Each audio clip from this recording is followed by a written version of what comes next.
attitude of life is something that you just starts here in your heart.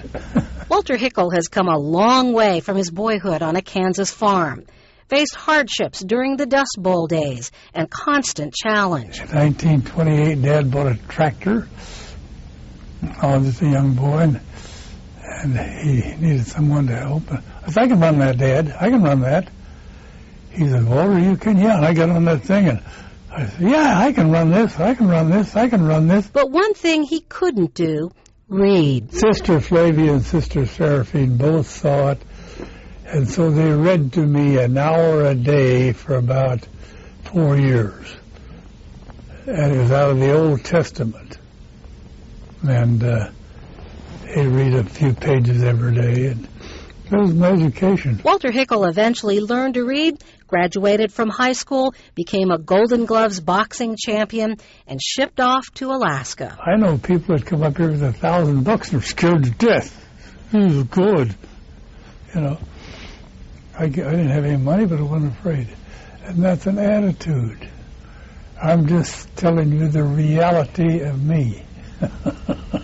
You've often said that ideas are more powerful than money. That's right. They are. Ideas are much more powerful than money.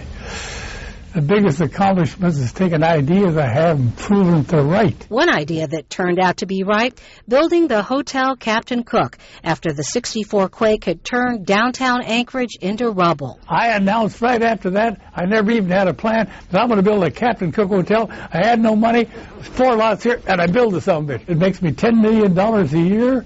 Ideas are more powerful than money. Among other powerful ideas that Hickel fought for, statehood. Later, he led the charge to drill for oil in Prudhoe Bay.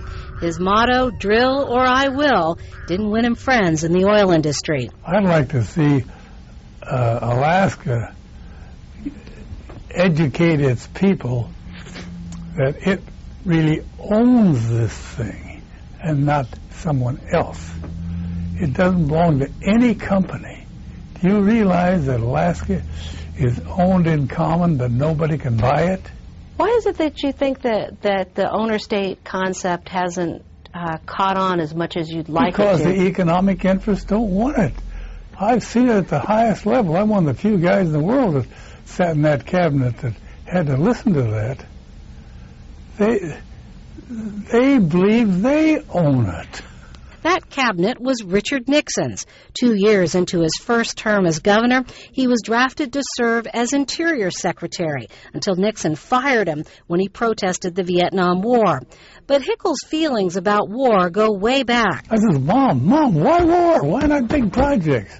I remember that, jumping up and down. She laughed. Laughter. That's what Hickel is drawn when he talks about his little man, who has given him a lot of his ideas. Do you see him, or is it just a voice? Oh, yeah, you just listen to him. Listen to him. You listen to that little guy because he's the guy that tells you the reality. What do you think your greatest accomplishments have been? Looking back on 90 years. Free. You have to stay free to do what I'm doing. If you don't stay free, you say, well, I better come over here. This guy goes, I don't do any of that. So how do you stay free? Oh, my God, how do you stay free? I don't Tell the truth and be honest with it and be damn sure to yourself and be fair to yourself. A love of self and a love of others. How could I love anybody more than I love Irma Lee? Hickel married Irma Lee after his first wife died. She raised his son and 5 other children. Love is real. And so many people think love is a phony. Does Irma Lee ever rein you in? No, she does, because she knows that I'm out, that I'm reaching for heaven. What do you want for your 90th birthday? You can't wish for 10 more. You wish for the next one. Always moving forward, charging ahead, meeting with popes and president after president after president.